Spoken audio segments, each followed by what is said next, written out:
بسم الله والصلاة والسلام على رسول الله. أهلا بكم.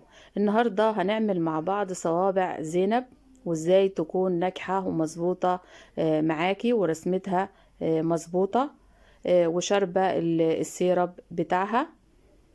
هنبتدي بالسيرب. معايا كوبايتين من المية وعليهم كوبايتين من السكر، وبضيف عليهم على طرف المعلقة ملح ليمون. لو ما عندكيش ممكن تضيفي عصير ليمونة أو معلقة كبيرة من عصير الليمون. محتاجين السيرب يكون تقيل وبارد. بعد ما الشربات غلي معانا بضيف كيس من الفانيليا، وبنطفي النار.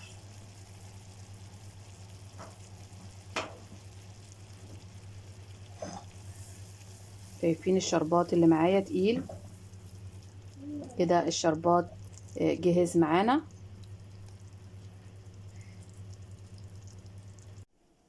هنبدأ بتجهيز صوابع زينب. معايا كوبايتين من الدقيق،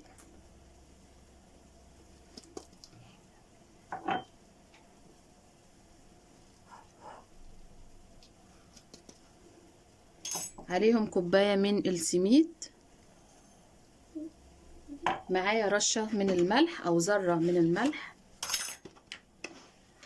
بين صوابعك كده بنضيف ذرة من الملح. معايا كيس من الفانيليا،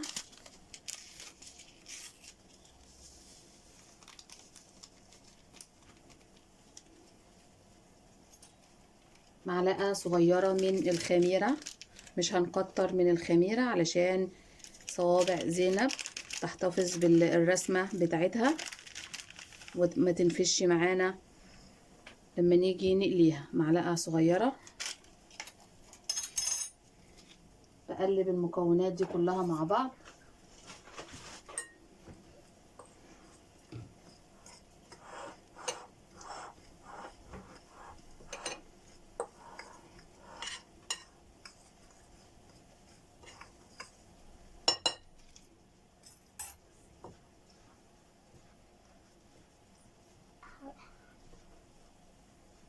معايا معلقة من السمنة على معلقة من الزيت.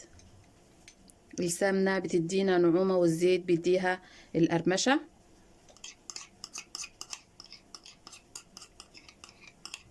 السمنة تكون بدرجة حرارة المطبخ.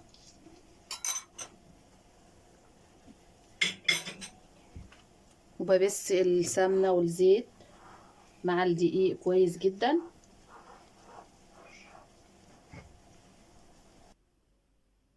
هنبس الدقيق والسميد مع بعض زي ما تكون بتعملي البسبوسة.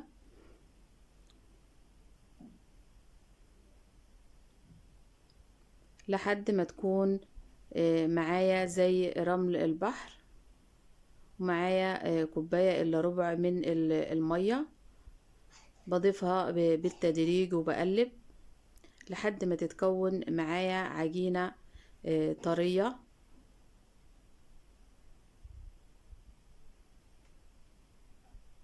احتاجت معلقتين من المية كمان علشان العجينة تتظبط.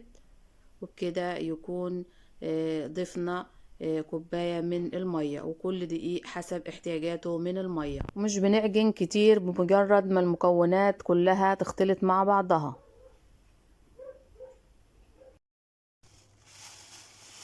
بعد ما سبت العجينة ترتاح شوية بنقسم العجينة نصين بالشكل ده.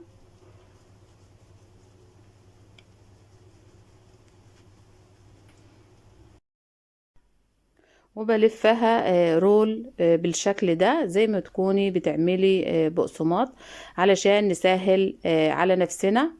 ولو حابة ممكن تقطعيها بإيدك لقطع صغيرة وبعدين تشكليها. بقطع بالسكينة وبحاول تكون كلها متساوية نفس الحجم. وبعدين هنشكل صوابع زينب اللي معانا بالبصامة بتاعة الكحك. بضغط بالشكل ده، وبعدين بلف الصوابع اللي معايا علشان تاخد الشكل الجميل ده.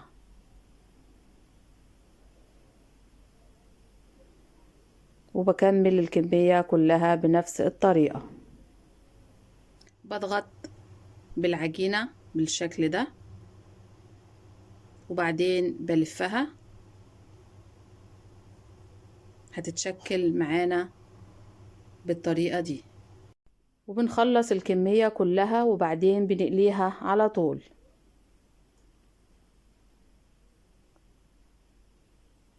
مش بنسيبها تختمر ولا حاجة.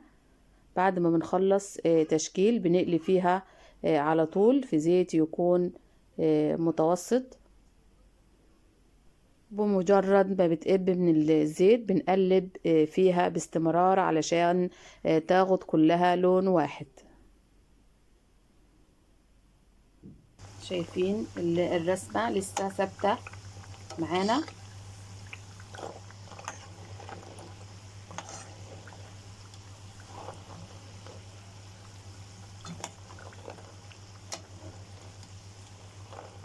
علشان ما كترناش في الخميرة.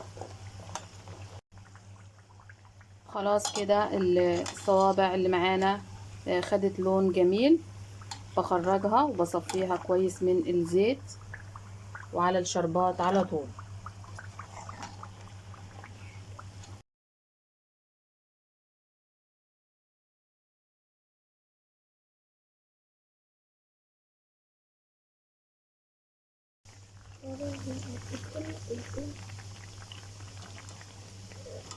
وعلشان صوابع زينب تكون ناجحة وجميلة معاكي بتقليها على نار هادية علشان تطلع معاكي مقرمشة من بره وطرية وجميلة من جوه. طبعا الحلويات اللي من النوع ده ما ينفعش فيها الاستعجال خالص، لازم تقليها على نار هادية علشان لو الزيت سخن هتاخد معاكي لون بسرعة، زيها زي بلح الشام.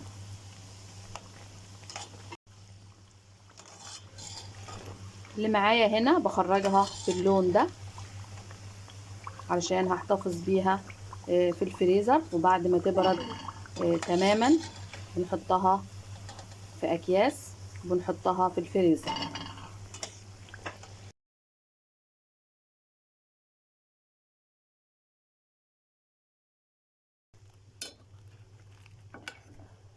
بسيبها في الشربات شوية وبقلبها كويس علشان تشرب الشربات بتاعها، وبعدين بخرجها على مصفى وبقدمها وبالهنا والشفا.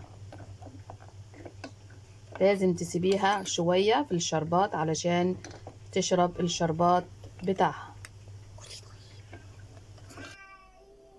ودي الصوابع اللي حطيناها في السيرب، ودي اللي قليناها نص قلية علشان نحتفظ بيها في الفريزر. وده كان فيديو النهاردة، وصفة النهاردة. بتمنى تكون عجبتكم. ما تنسوش تحطوا لايك للفيديو وتشتركوا في القناة وتتابعوا فيديوهاتنا، واستنونا في فيديوهات تانية وصفات تانية بمشيئة الله وفي حفظ الله ورعايته. وما تنسوش تجربوها بالطريقة دي، هتطلع معاكم ناجحة ومظبوطة بإذن الله.